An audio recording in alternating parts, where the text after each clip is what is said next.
Hey, this is Jules, and I'm your host of The Jules J Show.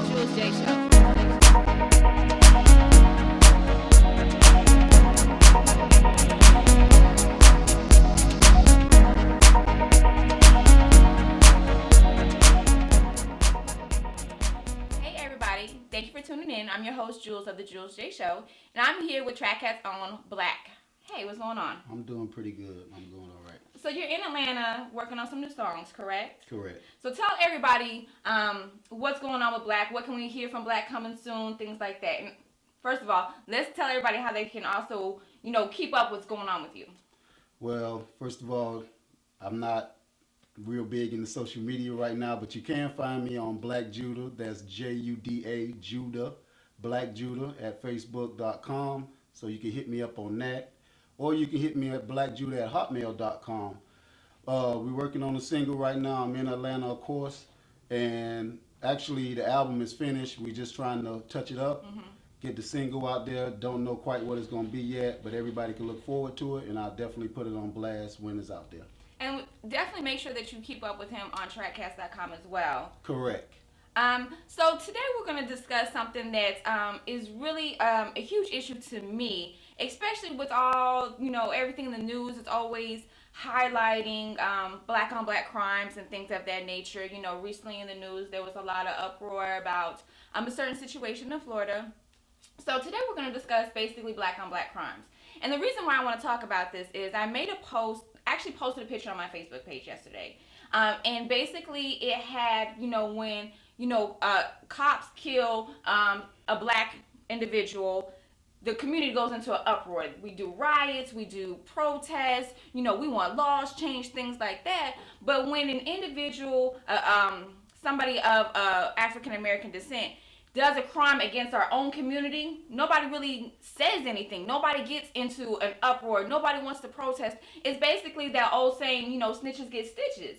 So at what point does an individual stand up for basically what is right? Regardless of the race of the offender, right is right and wrong is wrong. So I wanted to bring out a statistic. This is from the 2010 FBI statistics on murders and their victims by race and sex. And the alarming thing is for 2010, black on black murders there was 2,720 victims, and the race of the actual person that committed the offense was 2,459.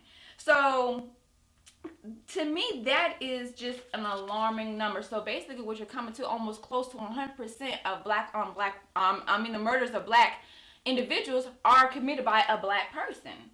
Well, being from Miami, born and raised, I'm kind of familiar with the whole riots, right. And whenever there's some type of crime committed by an individual other than black on a black individual, is usually going to be some type of uproar.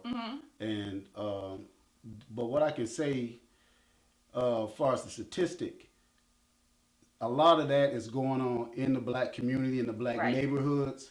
So unfortunately, we kind of don't got desensitized to it. I think we have. Where it's just so common to see a black man commit a crime on another black man, but that's usually because it's in our own environment. So nobody pretty much pays attention to it, and we've kind of gotten used to it. And of course, when a crime is committed against a black man from another race, we tend to blow that up because we just that just gets us more in an uproar versus a black man killing another black, and it really makes no sense because we should feel just as upset about our black men, especially our young black men, dying anyway. Exactly. And I think you made a great point where I think as a whole, our culture has become desensitized to the things that happen within our own community. But when we feel there's an outsider that steps in, then that's when we've been wronged, or that's when, they have violated us as a whole. Right. But at the end of the day, I truly feel that we are killing ourselves. We are killing our own culture. It's not, if you think about it, look at all the crimes that go on. How many times have, within our own community, we've been robbed? Our cars have been broken into. somebody gets stabbed, there's a gang fighting, there's people getting jumped, people dying, things like that within our own community. It's not too often that somebody from outside of that community comes in and does that. It's something I think we all have experienced one way or another, and I like to say it's the crabs in the bucket theory. You gotta explain that to me. The Crabs in crabs the in the bucket. bucket theory is the crabs in the bucket theory really quick. If you take a bunch of live crabs and you put them in a bucket and you don't even put a lid on it, just put a bunch of live crabs in a bucket, none of those crabs will get out of it. Why they won't get out? Because every time one makes it close to the top, another one will grab it and put it back down. So that's pretty much how we live in our community. Unfortunately, of course, we do have individuals that make it out. Mm-hmm. I'm one of them, thank God. But I'm still there, and I always go back, and it's almost like I never left. But that's the theory we live by, and anybody that gets close, we pull them back down. And so it's kind of hard mm-hmm. to break that cycle, but it's not something we should get used to, and it's just something we always strive to break. And it's just a tough thing. It's a big, it really is a big situation, and it's the circumstances of it is really big on how we can break it. Yeah, and I think and this is just my personal opinion, but you see so much of reality TV, and what do? They highlight women catfighting and going at each other. They highlight the lifestyle that so many people coming from poor communities feel like they'll never have, but they have to get grimy with each other to get it, versus just doing stuff the right way and staying on the right path and things of that nature. So how do you feel? Do you feel that the media, including the news, because if you notice, the news does not really highlight too many positive things. The news is there to basically shine on the negativity. If you think about it, when something happens and they look for a person in the interview at like a crime scene or things like that, they typically pick like somebody that you would just think, where did you get them from? Things of that nature. So they're always looking for that negative niche versus, hey, let's highlight something that's positive. Right. It's unfortunately that's the portrayal we get. I mean, obviously there's a lot of educated black men and women out there. Definitely. And ratings don't always look good if you're gonna show some educated black guy or a black woman speaking in those terms. So sometimes it's always good to get that individual on the side that may not represent us so well, and that just perpetuates what Americans think, other Americans think of us. So, and far as the news goes, the only positive times, if you watch this, the only positive news you will get in the news is usually the last minute before the telecast is over. Exactly. Let me just throw out some other statistics out there for individuals who are not aware of this, that more blacks were murdered in the U.S. in 2009 alone than all the U.S. troops killed in Iraq and Afghanistan wars to date. And this article was posted April 9th, 2012. So in 1 year, 2009, you had more blacks that were murdered, not died of natural causes, car accidents, things like that, murdered in 2009 than all of the U.S. troops killed in Iraq and Afghanistan. If that number right there doesn't alarm you about the situation that's going on within our own communities, our own back doors, people that we know, families that we know, people that we grew up with, then I don't think anything will. I think that you've become so desensitized to the situation at hand that nothing will faze you. If that number right there doesn't faze you, then nothing will. And I think that's really a sad situation for what we're in. I have a son, and I want him to be able to grow up and expand and enjoy life without having to worry about, peeping around the corner or looking over his shoulder and things like that. And I think as a community as a whole, we need to be able to provide an outlet for these young men. Teach them how to deal with their emotions and their feelings and their anger and their resentment and things of that nature. Give them an outlet, whether it's sports, music, writing, art, things of that nature. I mean, if you think about it, throughout our education system, they're always making cutbacks and cutbacks and cutbacks.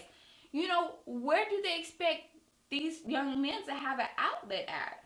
Well, unfortunately, once again, there's a lot of unfortunates It is. in this situation, and I hate to keep saying it, but with so many of our black men being um, actually being killed and harmed by other black men, and the ones that don't end up incarcerated, Yeah. it's just not a lot of us to bring up our young black men the way we should. Right. And it leads, and I know this is a whole nother Show. and we could do hours on that, but it's just a cycle that I don't know where we're gonna break it. It is a war. It's been a war going on for a long time in our own community, us Yes. against us.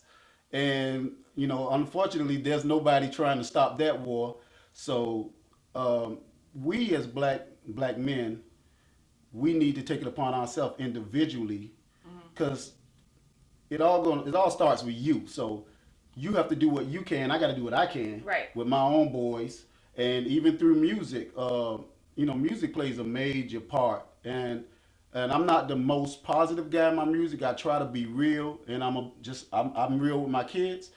But at the same time, you do have to watch what you say, and you have to watch what you project, because television and videos right now basically are raising our kids, because we not. Exactly. Part of the post the other day was that I was talking about, we're failing right now. We have not failed, but we're failing because there was a communication breakdown between our generation and the next.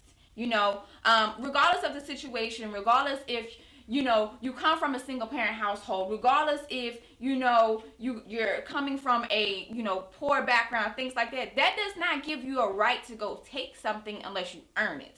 That does not give you the right to put your hands on somebody.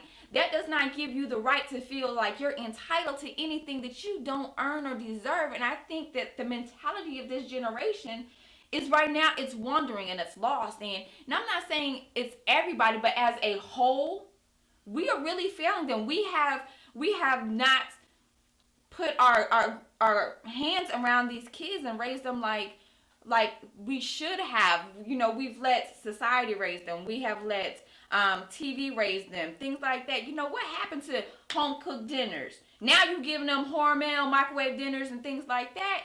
What happened to helping them with their schoolwork? What happened to them, supporting them at their, sporting events?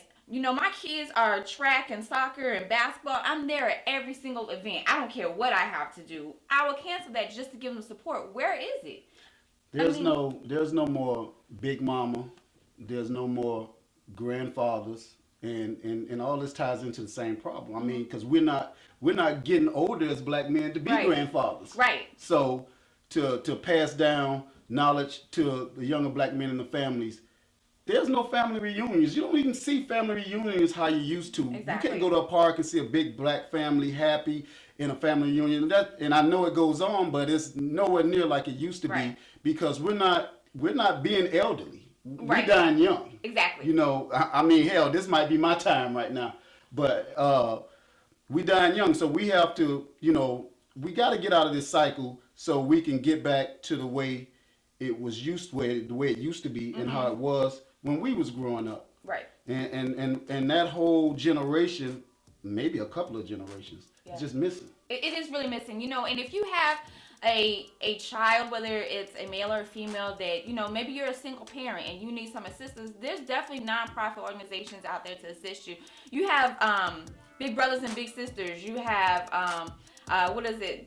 Boys and Girls Club of America. You have church functions, United Way, things of that nature. I think I said it in a couple of shows ago that, it takes a village. It takes a community to make sure that these kids and this younger generation get on the path that they need to be successful individuals, to have a long life, and to be productive, positive, powerful individuals. And if you're not instilling that in your child or your kids, then there's a problem, and maybe you should go to parenting classes. That's just my opinion. But at the same token, you was governed with a job to raise these children. These are a gift from God, and if you're not doing it in a positive, productive, powerful manner, then there's a disconnect. And basically, you need to figure out, like I said, what the problem is, where the root is, and try to start fixing it before we fail altogether. And, with that being said, we definitely want to thank you for being on the Jules J Show. It's good to be here. Definitely insightful, especially coming from a young, a black man that grew up in that type of environment. It's good to hear firsthand of what you saw and what you went through. If you have any questions, you can definitely reach out to me at JulesJ18788 @gmail. I'm on Facebook. Also, coming up, we're going to start highlighting one person a month that's doing something positive in the community. So if you know somebody that is doing something positive, that has overcome something, and they're bringing other people and showing things that they can do that is enlightening and it's encouraging to others, shoot me their contact information and their story so I can reach out to them and highlight them. Once again, this is Jules from the Jules J Show. See you next time.